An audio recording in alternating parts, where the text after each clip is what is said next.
Steve jobs ने कहा कि अब तक मैंने जितनी भी चीज़ें करी है जिन पे मुझे गर्व है, उतना ही गर्व मुझे कुछ चीज़ें ना करने का है। लेकिन हम तो ये मानते हैं कि लाइफ बहुत छोटी है, टाइम कम है, सब कर लो, कोई रिग्रेट नहीं रहना चाहिए, कोई पछतावा नहीं रहना चाहिए कि मैंने ये नहीं करा। लेकिन रिग्रेट तो आपको कुछ चीज़ें ना करने का नहीं, बल्कि किसी एक को अच्छे से ना करने का होना चाहिए। आप लाइफ में कभी भी एक चीज़ पर टिक के मेहनत नहीं कर पाओगे जब तक डिसाइड नहीं करोगे कि मेहनत कहाँ करनी है, और सबसे इंपॉर्टेंट मेहनत कहाँ नहीं करनी है। स्टीव जॉब्स एप्पल से फायर होकर वापस कंपनी में आए थे, देखा कि 350 प्रोडक्ट्स पे काम हो रहा है, 340 पे रुकवा दिया, कहा कि केवल 10 पे काम करेंगे, जबकि 340 फालतू नहीं थे, सालों से काम चल रहा था उन पे। ये करने के लिए क्या चाहिए कि भाई ये सब नहीं करेंगे, इसके लिए क्या चाहिए? पर्पस। बिना पर्पस आप गए हद पार मेहनत करने, क्या होगा? अधूरे रास्ते में आप नया आइडिया लेके बैठ जाओगे, क्योंकि अब एक नया विचार आया जो इतना सही लग रहा है जितना पहले कभी कोई आइडिया लगा नहीं, और फिर आने वाले कल एक और आइडिया इससे अच्छा लगेगा। लोग मिलते हैं, काम करना है, बिजी हूँ, बाद में बात करोगे, ऑक्यूपाइड हूँ, क्या करने में, कहाँ पहुंचने में, कहीं पहुंच रहे हो, बिना कहीं पहुंचने की नियत, बिना किसी एक इंटेंट की गई मेहनत सिर्फ एक गधा मजदूरी है। उसको हद पर मेहनत बोलकर टर्म खराब मत करो। और एक नियत, एक डायरेक्शन, एक ही इंटेंशन के साथ कई महीनों तक कॉन्टिन्यूस वर्क के लिए क्या चाहिए? एक्सट्रीम फोकस, खुद पे कंट्रोल, सिंगल पर्पस, अपने ही दिमाग को मना करने की हिम्मत। आर्ट ऑफ सेइंग नो जैसी बुक बताती है कि लोगों को मना करना सीखो, पर पहले आप अपने मन को तो मना करना सीखो, जो रोज नई स्कीम लेकर आता है आपके सामने। इस शाइनी ऑब्जेक्ट सिंड्रोम से तो बचो पहले, इस मिराज से, इस छलावा से, जो रेगिस्तान में दूर से लगता है कि पानी है, पर पास जाओ तो धूप से मिराज दिख रहा है केवल। इंसान को दुनिया के हर धंधे में पैसा दिख जाएगा सिवाय खुद के। जब समझ आ गई बात कि 6 फीट का एक खड्डा खोदना है, फिर क्यों 2-2 फीट के 3 खड्डे खोदने लग जाते हैं? क्यों सिर्फ 2 फीट का खड्डा खोदते ही नई जगह देखने लग जाते हैं? फिर कहते हो रिजल्ट नहीं मिला, भाई मैं तो रोज हद पर मेहनत कर रहा था, एक दिन नहीं छोड़ा मैंने। कहाँ कर रहे थे, लेकिन किस डायरेक्शन में कर रहे थे? आज के इतने ऑप्शंस की दुनिया में जिसने खुद को जीत लिया सिर्फ एक करने में, उसकी मेहनत के आगे 100 लोगों की मेहनत भी कुछ भी नहीं है। क्योंकि उस इंसान के साथ आइंस्टीन के अकॉर्डिंग दुनिया का 8वां अजूबा है कंपाउंड इफेक्ट। सब जानते हैं इसके बारे में। हर एक डिसीजन, हर एक निर्णय कहीं ना कहीं ले जाता है, हर एक एक्शन, हर एक विचार को दी गई वैल्यू। ये वीडियो जो आप देख रहे हो ये भी एक डिसीजन है। करना क्या है? सुबह उठने से लेकर रात को सोने तक जितने भी डिसीजंस, विचार, आइडियाज, एनर्जी, सब एक ही डायरेक्शन में फ्लो करें, रोज एक ही डायरेक्शन में फ्लो करें, तब कंपाउंड होगा, तब जंगल से बाहर आओगे। जब एक बार भी आप डायरेक्शन नहीं बदलोगे, एक ही डायरेक्शन में चलते रहोगे, भले स्लो चल रहे हो, slow but in one direction is better than being fast in all directions. अगर डिसीजन का फटीग ना हो, इच्छा जो है, चॉइस का पैराडॉक्स ना हो, कभी ये कभी वो, ये सब ना हो,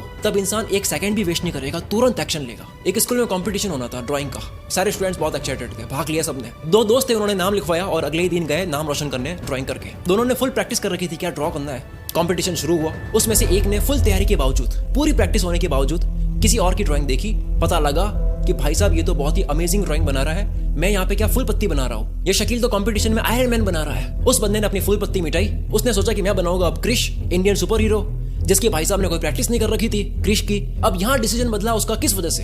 अगर आप अपने प्रैक्टिस किए हुए डिसीजन पर टिके हुए नहीं रहोगे तो आपको दूसरों के प्रैक्टिस किए हुए डिसीजन से भिड़ना पड़ेगा जिसकी आपने प्रैक्टिस नहीं कर रखी है। अब क्योंकि उसने क्रिश ड्रॉ करने की कोई प्रैक्टिस नहीं कर रखी, फिर से डिसीजन बदला, भारी लग रहा था, कुछ हल्का करते हैं। अब जब हल्का ड्रॉ करने लगा तो याद आया कि यार वही कर लेते जो घर से सीख के आए थे। जितने में टाइम हो गया देरी हो गई। Maturity is when you realise ये कहानी ड्राइंग करने की नहीं थी, लाइफ ड्रॉ करने की थी। डिसीजन फटीक लेट होगा। 2025 में 5 महीना निकल गया। सोचो, सिर्फ आपके बार बार आइडियाज बदलने की वजह से आप अपनी फैमिली को बेस्ट लाइफ नहीं दे पा रहे हो। आप अपने 60 साल की एज में सबसे बुरे रहोगे पछतावे के साथ, सिर्फ इसलिए क्योंकि एक चीज पे नहीं टिक पाए। 90% से भी ज्यादा मेहनत में कमी का कारण है माइंड क्लियर नहीं है। कोई आलस का कारण नहीं है, सब मेहनती लोग हैं। एक पेज पढ़ते अभी तुरंत 500 रुपए मिले, पूरी किताब पढ़ लोगे क्योंकि पता है क्या मिलने वाला है, क्लियर है माइंड। डिसीजन लेते हो जब माइंड को 1% भी ना लगे कि ये नहीं होगा, तब होगी हद पार मेहनत करनी है पर राइट डायरेक्शन पे। That was the first thing you should keep in mind. एक स्नाइपर के सिर्फ एक ट्रिगर दबाने से गोली निकलती है। सबसे कम मेहनत ट्रिगर दबाने में लगती है, पर सबसे बड़ा इंपैक्ट ट्रिगर ही क्रिएट करता है। पर गोली कहाँ जाएगी, उस टारगेट को फोकस करने में असली मेहनत लगती है। लेकिन ज्यादातर लोग अपने काम में ट्रिगर दबाने की मेहनत कर रहे हैं, टारगेट पर फोकस सेट करने की नहीं, क्योंकि उनको लगता है कि फर्क तो ट्रिगर दबाने से आता है।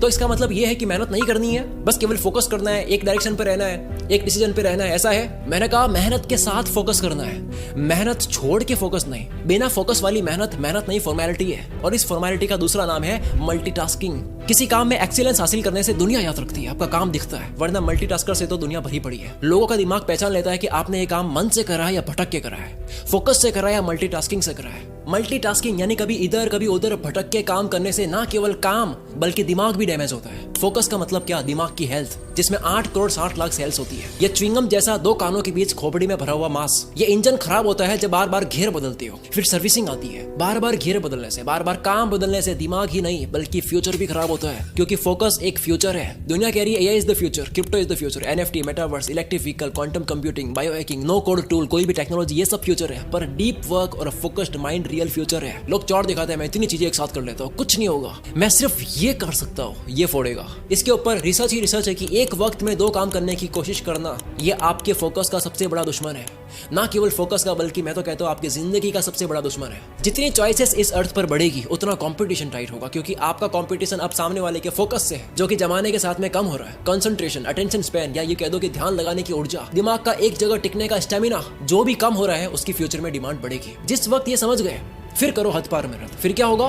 फिर आपकी अंडरस्टैंडिंग अलग होगी, इंटेलिजेंस लेवल हाई होगी, चीजें फास्ट समझ आएगी, रिकॉलिंग पावर तेज होगी, टाइम पे सब कुछ याद आएगा, क्रिएटिव विजुअलाइजेशन होगी, आंख बंद करोगे अंदर की दुनिया दिखाई देगी। 10 घंटे का काम 1 घंटे में होगा। थिंकिंग पैटर्न्स बनाने लग जाओगे, हर सोचने के तरीकों को नाम देने लग जाओगे, खुद की एक लैंग्वेज होगी, थॉट्स कंट्रोल में, ध्यान कहाँ देना वो एबिलिटी आपके हाथ में, पीस ऑफ माइंड आपके हाथ में होगा, परेशान करने वाले थॉट्स से आजादी, कौन से विचार की सीढ़ी लगानी है आप चूज करोगे, आप डिसाइड करोगे, सेल्फ कॉन्फिडेंस बढ़ जाएगा, इनर स्ट्रेंथ बढ़ जाएगी, विल पावर बढ़ जाएगी, दृढ़ निश्चय करने वाले बन गए, ओवर थिंकिंग रुक जाएगी, टालने का कीड़ा मर जाएगा, जीवन अच्छा लगने लग जाएगा, हैप्पीनेस बढ़ जाएगी आपकी, स्ट्रेस खत्म हो जाएगा, मेहनती मजा बन जाएगा, रेस्ट चाहिए नहीं। ये सब जब होने लग जाए आप मेहनत में खो जाओ, आपको पता ही नहीं रेस्ट क्या होता है, वही रेस्ट है, काम ही मजा दे रहा है, क्या रेस्ट लोगे? क्या तब भी रिजल्ट्स नहीं मिलेंगे? लोग कहते हैं इतनी मेहनत करो रिजल्ट नहीं मिलते, उसका रिप्लाई था ये वीडियो पूरा, क्योंकि आप फोकस वाली मेहनत नहीं कर रहे हो, हद पार मेहनत कर रहे हो सिर्फ। रही बात लोगों की जो आपका फोकस तोड़ते हैं, जो आपके और आपके हद पार मेहनत के बीच में आते हैं, उसमें सिर्फ फ्रैंक सिनात्रा की एक लाइन बोलूंगा, लोग डिस्टर्ब करते हैं, दुनिया डिस्टर्ब करती है, मोबाइल डिस्टर्ब करता है, सोशल मीडिया डिस्टर्ब करता है, क्योंकि आप